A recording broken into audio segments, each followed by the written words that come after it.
Hello guys, today हम discuss करेंगे viva questions. जो आपका वाइवा होगा उसमें आपके क्वेश्चंस जो पूछे जाते हैं एग्जामिनर्स। तो जनरली हमने अलग अलग कॉलेजेस में हमारे फ्रेंड्स से पूछा है कि वाइवा में क्या पूछा जाता है, और अब मोस्ट इम्पॉर्टेंट क्वेश्चंस जो वाइवा में पूछे जाते हैं आज मैं आपको वो बताने वाला हूँ। ठीक है, सो फोकस करिएगा। एंड इसमें वाइवा में देखिए कार्बोहाइड्रेट आज हम देखने वाले हैं।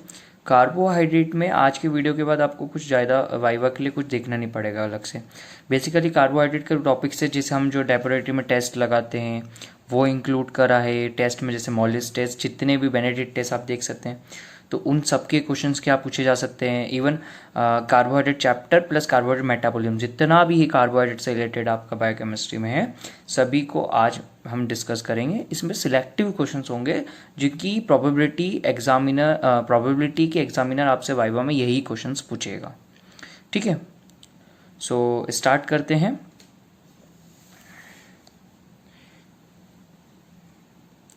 देखिए, मैं क्वेश्चंस पहले आपको रीड करना है, एक एक क्वेश्चंस में हम देखते जाएंगे। क्वेश्चन आपको रीड करना है, देन आंसर करने की कोशिश करना है। ठीक है,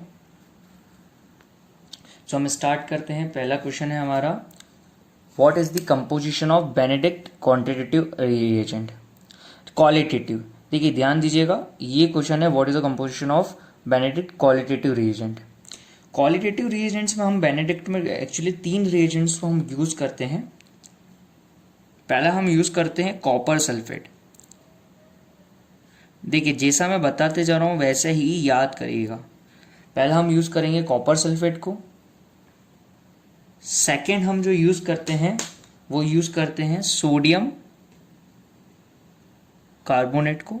अभी देखते जाइए, ये आपको ये याद मैं करवा दूंगा। अभी बस देखिए कितने होंगे, टोटल 3 होंगे। याद रखिएगा, क्वालिटेटिव बोल रहा हूं मैं, इस वर्ड पे फोकस करिएगा। क्वालिटेटिव रिएजेंट्स, क्वालिटेटिव रिएजेंट्स आपके 3 यूज होंगे, copper sulphate, sodium carbonate and sodium citrate.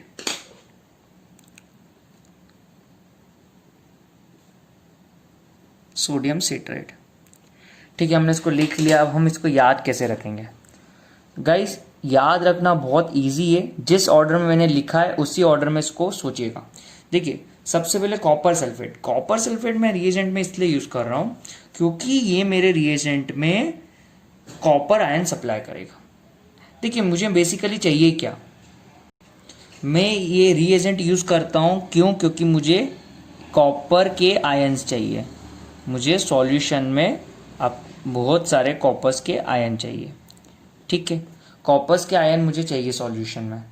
ठीक है, सॉल्यूशन बहुत सारा कॉपर हमें चाहिए होता है, कॉपर आयंस। ठीक है, तो मैं कॉपर सल्फेट यूज कर रहा हूं ताकि मुझे यहाँ पर सॉल्यूशन में कॉपर आयंस मिलेंगे। ठीक है, फिर मैं सोडियम कार्बोनेट क्यों यूज कर रहा हूँ? देखिए सोडियम कार्बोनेट मेरे इस सॉल्यूशन जो मैं बनाऊंगा, प्रिपेयर करूंगा रिएजेंट का, उसमें अल्कलाइन नेचर प्रोड्यूस करेगा। क्या प्रोड्यूस करेगा? Alkaline nature. यहाँ मैं मेंशन कर रहा हूँ, अल्कलाइन मीडियम जो है सोडियम कार्बोनेट की वजह से आपको मिलेगा। ठीक है, कॉपर सल्फेट की वजह से क्या मिल रहा है आपको? Copper ions. बट आपको सोडियम कार्बोनेट की वजह से क्या मिलेगा? अल्कलाइन मीडियम मिलेगा। बट मैंने आप ध्यान दीजिए कि कॉपर सल्फेट डाल दिया, उसके बाद सोडियम कार्बोनेट डाला, तो जो सोडियम कार्बोनेट का जो कार्बोनेट है वो इस कॉपर आयन के साथ रिएक्ट करके कॉपर कार्बोनेट बना सकता है, या वो अल्कलाइन मीडियम में कॉपर आयन कॉपर हाइड्रोक्साइड बना सकता है। तो क्या क्या बनाने का मैं बोल रहा हूं, अगर मीडियम में, अगर मैं, देखिए समझिए, अगर मैं मीडियम में सोडियम सिट्रेट ना डालूं, देखिए मीडियम में अगर आपके पास सिर्फ ये 2 चीजें, तो मीडियम में आपका कॉपर कार्बोनेट बन जाएगा या कॉपर हाइड्रोक्साइड बन जाएगा। अब मैं चाहता हूं मेरे मीडियम में ये ना बने। ठीक है, ये मीडियम में मेरे ना बने, इसलिए मैं यूज कर रहा हूं सोडियम सिट्रेट। सोडियम सिट्रेट क्या करेगा? It prevents precipitation of copper ion as copper hydroxide and copper carbonate by forming loosely bond complex with copper ions, that is the copper sodium citrate complex, which on dissociation gives a continuous supply of copper ion. ठीक है, sodium citrate इनका precipitation नहीं होने देगा, loosely bond करेगा copper ion के साथ, जिसकी वजह से सोडियम सिट्रेट कॉम्प्लेक्स बन जाए और वो कंटिन्यूसली डिसोसिएट होगा ताकि वो कॉपर की सप्लाई कर सके। इन शॉर्ट अगर हिंदी में कहे तो कॉपर सिट्रेट ऐसा ये सब होने नहीं देगा, कॉपर आयन को अपने से पकड़ के रखेगा, बाइंड करके रखेगा, और जब भी कॉपर की जरूरत होगी सॉल्यूशन में तो उसको ये कॉम्प्लेक्स का जो बनेगा ना, देखो मैं लिख देता हूं, सोडियम सिट्रेट क्या करेगा, सोडियम सिट्रेट, इसमें कॉपर अगर ऐड हो जाएगा तो ये कॉम्प्लेक्स बन जाएगा, तो कॉम्प्लेक्स धीरे धीरे डिसोसिएट होगा और यहां से धीरे धीरे वो सॉल्यूशन में कॉपर आयंस रिलीज करते जाएगा। ये कॉपर आयंस रिलीज कर रहा है, ठीक है, ये हमने समझ लिया। देखो मुझे मेन आपको ये 3 चीजें बतानी थी, साथ में ये याद भी करवा दी आपको, ठीक है। चलिए हम नेक्स्ट क्वेश्चन पे चलते हैं। एग्जामिनर ने नेक्स्ट क्वेश्चन आपसे पूछा है, what is the composition of Benedict quantitative reagent. देखिए हमने यहाँ पर आपने क्वालिटेटिव रिएजेंट्स देख लिए, अब हमको देखना है what is the composition of Benedict's quantitative reagents, ठीक है। चलिए अब हम क्वांटिटेटिव रिएजेंट्स को समझते हैं। बेसिकली कुछ डिफरेंस नहीं है, सबसे पहले हम वही जो 3 हमने ऊपर यूज करे हैं यही 3 यूज होंगे क्वांटिटेटिव में भी, बट इसमें टोटल 5 होते हैं। पहले देखिए, पहले ये 3 लिख देता हूं मैं। सबसे पहले वही copper sulphate, sodium carbonate,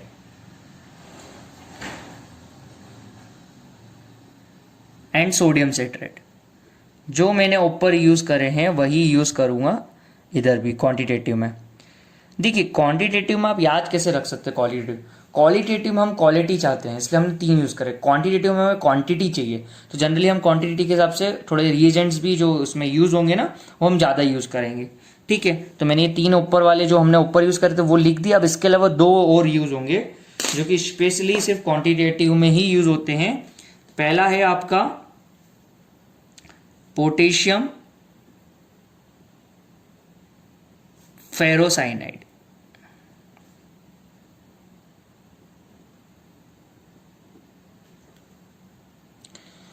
potassium ferrocyanide में क्यों यूज कर रहा हूं, देखिए समझिए गाइस कि पोटेशियम फेरोसाइनाइड जनरली देखिए हमने सोडियम सिट्रेट कॉम्प्लेक्स यूज करा था पिछले वाले में, तो कॉपर रिलीज होते आ रहे हैं।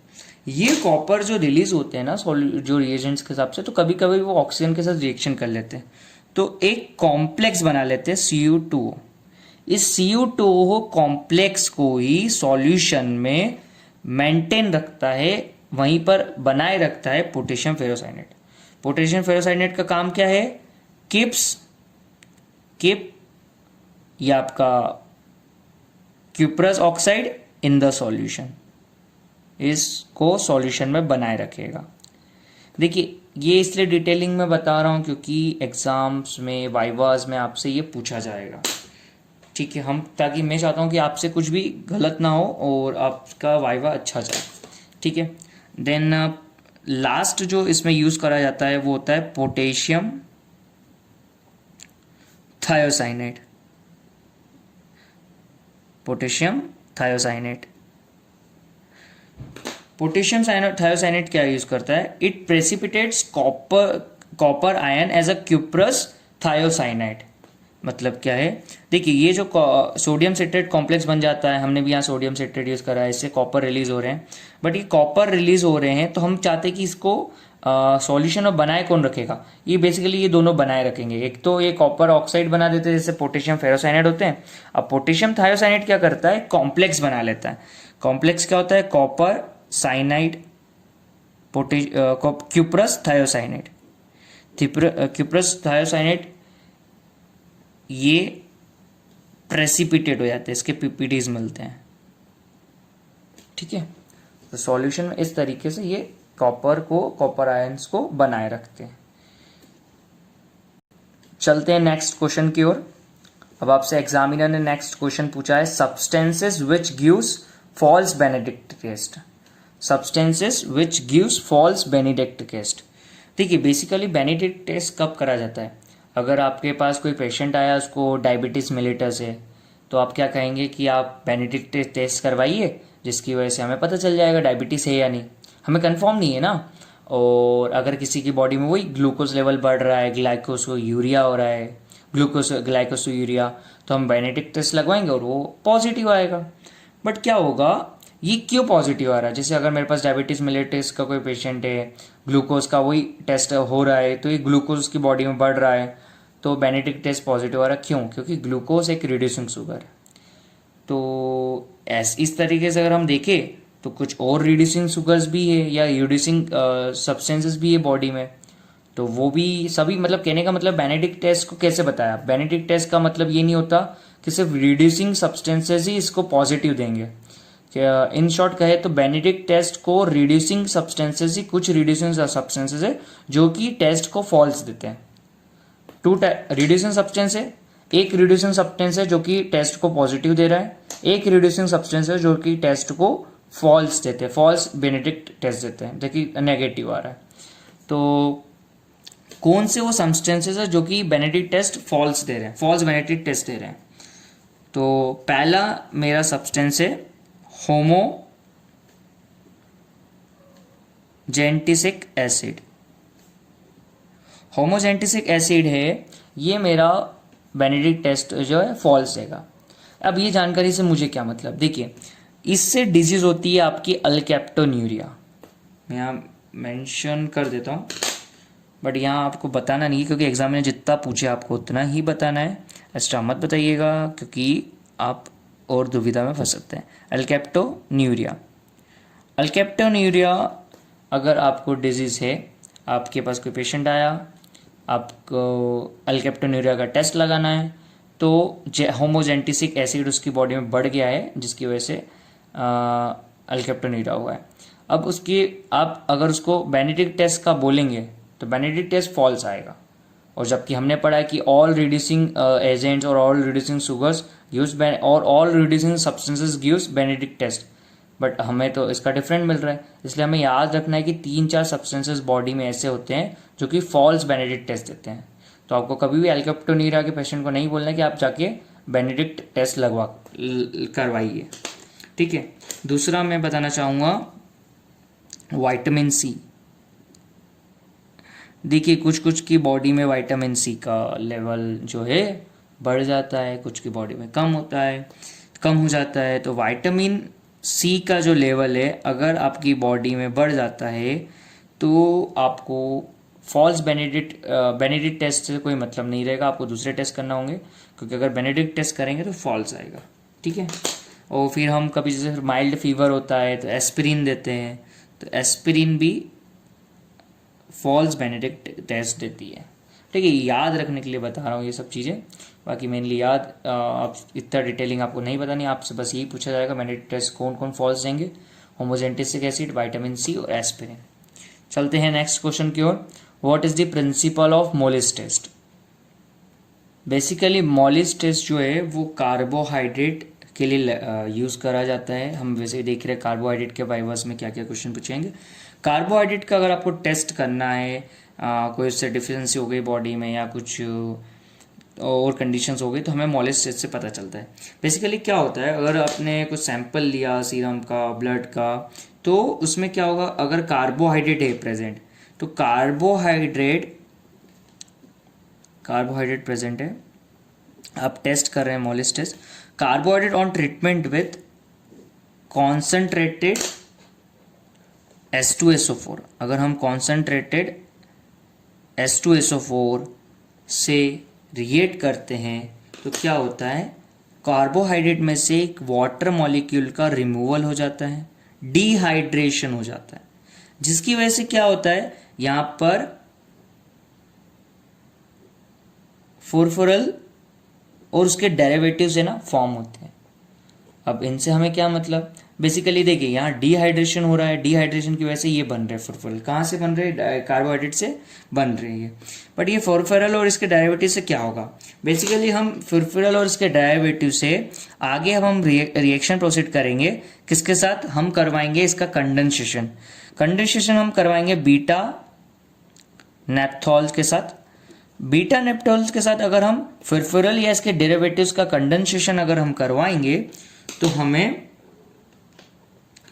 पर्पल और वॉयलेट रिंग, पर्पल या वॉयलेट कलर की रिंग है वॉयलेट कलर रिंग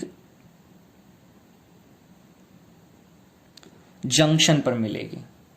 जब हम इसका टेस्ट लगाते हैं, टेस्ट ट्यूब में देखते हैं, मैं आपको ये इमेज दिखा रहा हूँ। इस इमेज में आप देखिए, ये देखिए इनके जंक्शन पर आपको पर्पल और वॉयलेट कलर की रिंग मिल रही है। ठीक है,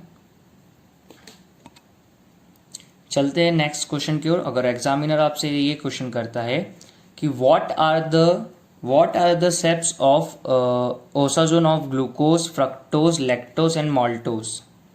कई बार एग्जामिनर यही सिंपल क्वेश्चन पूछता है और बहुत सारों को एक्चुअली इसके स्टेप याद नहीं रह पाते। गाइस कुछ आज हम करते हैं जिसकी वजह से हमें याद रह जाए। ग्लूकोज एंड फ्रक्टोज बेसिकली देखिए लगभग थोड़ा सिमिलर मॉलिक्यूल होते हैं, थोड़ा बहुत स्ट्रक्चरल में डिफरेंस होता है, बाकी लगभग सिमिलर है। ठीक है, तो fructose and glucose and fructose के अगर ओसाजोन की बात करें तो वो नीडल सेप्ट होंगे। दोनों के ही ओसाजोन्स आपको नीडल सेप्ट के मिलेंगे। ये ऐसा क्यों है? दोनों के मॉलिक्यूल्स हैं नीडल सेप्ट के। देखिए सिमिलर एकदम सिंपल मैं बता रहा हूँ। फ्रक्टोज और ग्लूकोज के जो स्ट्रक्चर रहता है ना, उसमें डिसिमिलरिटी C1 और C2 कार्बन पर रहती है। C1 मैं क्या कह रहा हूँ, C1 कार्बन और C2 कार्बन है ना, इन दोनों में डिसिमिलरिटी होती है। बट जब ये दोनों ही ओसाजोन फॉर्मेशन में रिएक्शन करते हैं, ओसाजोन फॉर्मेशन की तरफ जाते हैं, तो इनके जो C1 C2 कार्बन के बीच में जो डिसिमिलरिटी होती है ना, वो डिसअपियर हो जाती है, जिसकी वजह से ग्लूकोज और फ्रक्टोज सेम ओसाजोन फॉर्मेशन करते हैं। ठीक है, आप ये याद रखेंगे तो आपको ये जो मैंने अभी कॉन्सेप्ट बताया वो अपने आप याद हो जाएगा। ठीक है, नीडल सेप्ट के आपको इनके ओसाजोन्स मिलेंगे। अब हम चलते हैं दो और समझते, lactose and maltose.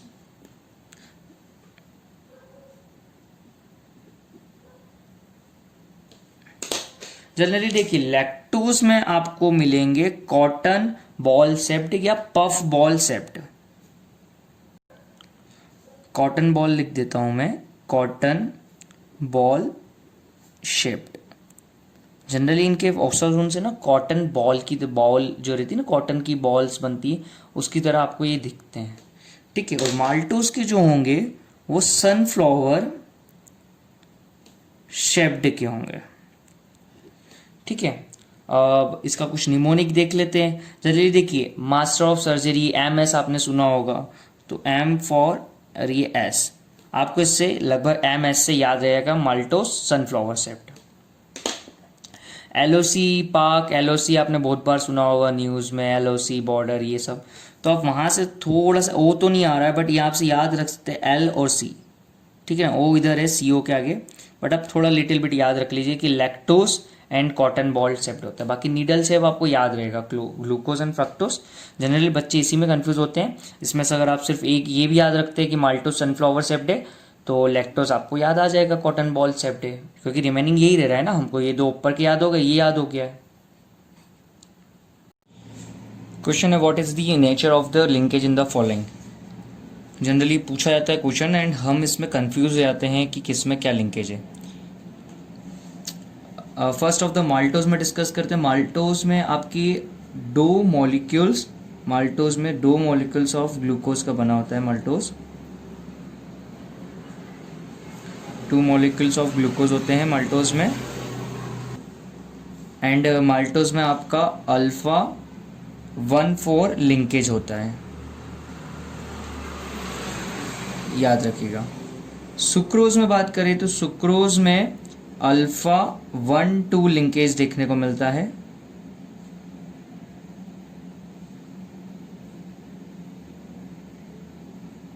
Alpha 1,2 linkage देखने को मिलेगा। स्टार्च में आपको बेसिकली देखिए, स्टार्च आपका अमाइलोज एंड अमाइलोपैक्टिन का बना होता है।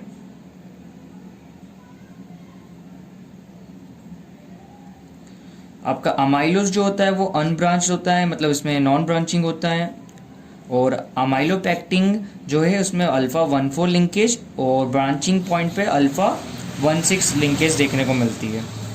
मैंने कहा लीनियरली आपको अल्फा 1,4 लिंकेज देखने को मिलेगी और ब्रांचिंग पॉइंट पे आपको अल्फा 1,6 लिंकेज देखने को मिलती है।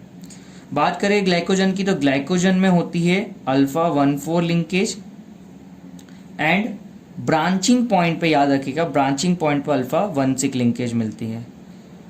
आपको ब्रांचिंग पॉइंट पे अल्फा 1,6 लिंकेज मिलेगी, 8 ब्रांचिंग पॉइंट पे आपको देखने को मिलेगी। और सेलुलोज की बात करें तो सेलुलोज में आपका बीटा 1,4 लिंकेज होता है। चलते हैं नेक्स्ट क्वेश्चन की ओर। What is the difference between amylose and amylopectin. देखिए 3 पॉइंट्स है जिसमें हम डिफरेंशिएट कर सकते हैं अमाइलोज और अमाइलोपेक्टिन में। देखिए अमाइलोज जो होता है, मैं यहाँ लिख रहा हूँ अमाइलोज, एंड यहाँ हम कॉलम में बनाएंगे अमाइलोपेक्टिन। इन दोनों में हम कुछ डिफरेंशिएट करेंगे कुछ पॉइंट्स के बेसिस पे। फर्स्ट पॉइंट देखें तो अमाइलोज का जो स्ट्रक्चर होता है वो लीनियर होता है। इसका जो स्ट्रक्चर होगा लीनियर होगा और इसमें अल्फा 1,4 लिंकेज होगा। मैं आप ये बता चुका हूँ आपको पिछले क्वेश्चन में। और अमाइलोपेक्टिन की बात करें तो ये ब्रांच्ड होता है, ब्रांच्ड मॉलिक्यूल होगा और इसमें अगर बात करें तो अल्फा 1,4 लिंकेज मिलेगा, अल्फा 1,4 लिंकेज होगा एंड अल्फा 1,6 लिंकेज होता है। सेकेंड हम पॉइंट डिस्कस करेंगे अमाइलोज का। अमाइलोज जो होगा अगर वो आयोडीन की उससे रिएक्शन कराई जाए तो वो ब्लू कलर देता है, ब्लू कलर विथ आयोडीन। अगर अमाइलोपेक्टिन के आपकी अगर आयोडीनेशन करवाएंगे, आयोडीन के साथ रिएक्शन करवाएंगे तो अमाइलोपेक्टिन जो है वो वॉयलेट कलर देगा, वॉयलेट कलर विथ आयोडीन। याद रखना जरूरी है, कई बार एग्जामिनर इस पे क्वेश्चन पूछ लेते हैं। थर्ड पॉइंट, आपका अमाइलोज जो है वो वाटर सॉल्युबल होता है एंड अमाइलोपेक्टिन जो है वो जनरली स्प्रैंकली सॉल्युबल होता है।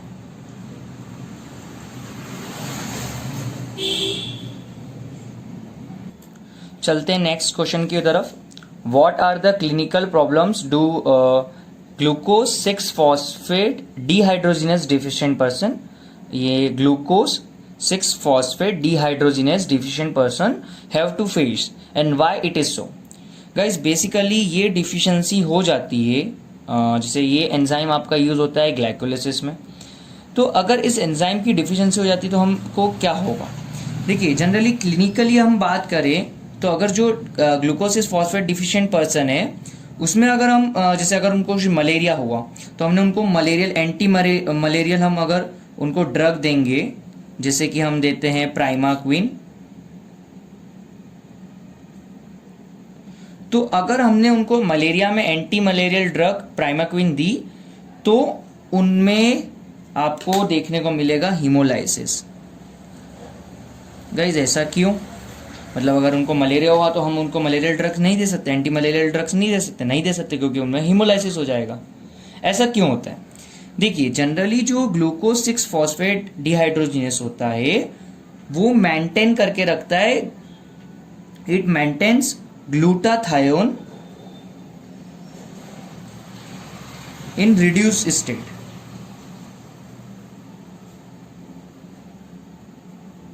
वो ग्लूटाथायोन को रिड्यूस स्टेट में मेंटेन करके रखता है। तो अगर ये रिड्यूस स्टेट में मेंटेन करके रख रहा है ग्लूकोज 6-फॉस्फेट डिहाइड्रोजिनेस, तो इससे फायदा क्या है। बेसिकली गाइज अगर ग्लूटाथायोन आपकी बॉडी में होता है तो ये जितने भी आपके फ्री रेडिकल्स जनरेट होते हैं बॉडी में, तो फ्री रेडिकल्स के कारण जो डैमेज होता है उनको रोकता है, मतलब ये एक तरीके से फ्री रेडिकल का स्कैवेंजर होता है, स्कैवेंज कर लेता है उनको। बट आपको अगर ये डिफिशिएंसी है तो ग्लूटाथायोन जो है रिड्यूस स्टेट में नहीं रह पाएगा, है ना। ये हो गई एक पहला कारण। और दूसरा कारण, जो प्राइमाक्विन आपने दिया है, ये प्राइमाक्विन पेशेंट्स की बॉडी में बहुत सारे फ्री रेडिकल, फ्री ऑक्सीडाइजिंग जो होते थे ना आपके FOS, FRS, तो जो फ्री रेडिकल है ना उनको जनरेट कर देगा और इस फ्री रेडिकल का लगातार कंसंट्रेशन आपकी बॉडी में बढ़ाते रहेगा। तो क्या होगा जनरली देखिए ग्लूटाथायोन तो रिड्यूस पोजीशन स्टेट में रह नहीं पा रहा क्योंकि ये ग्लूकोज 6 फॉस्फेट की डिफिशियंसी हो गई। साथ में आपने प्राइमाक्विन दे दिया जो कि फ्री रेडिकल्स आपकी बॉडी में बढ़ाया जा रहा है। इन दोनों के कारण हीमोलाइसिस हो जाएगा। आपको समझ आया कि हीमोलाइसिस क्यों हो रहा है प्राइमाक्विन देने से? ये दो कंडीशन है। चलते हैं नेक्स्ट क्वेश्चन की तरफ। हमारा नेक्स्ट क्वेश्चन है name 2 keto acids involve in carbohydrate metabolism. Guys easy category का क्वेश्चन माना जाता है ये। Generally pyruvic acids and alpha keto glutaric acid, these are the acids which are involved in the carbohydrate metabolism। आपने देखा होगा pyruvic acid formation होता है ग्लाइकोलिसिस के एंड पे, एंड अल्फा कीटोग्लूकेरिक एसिड को आपने ईटीसी साइकिल में देखा होगा।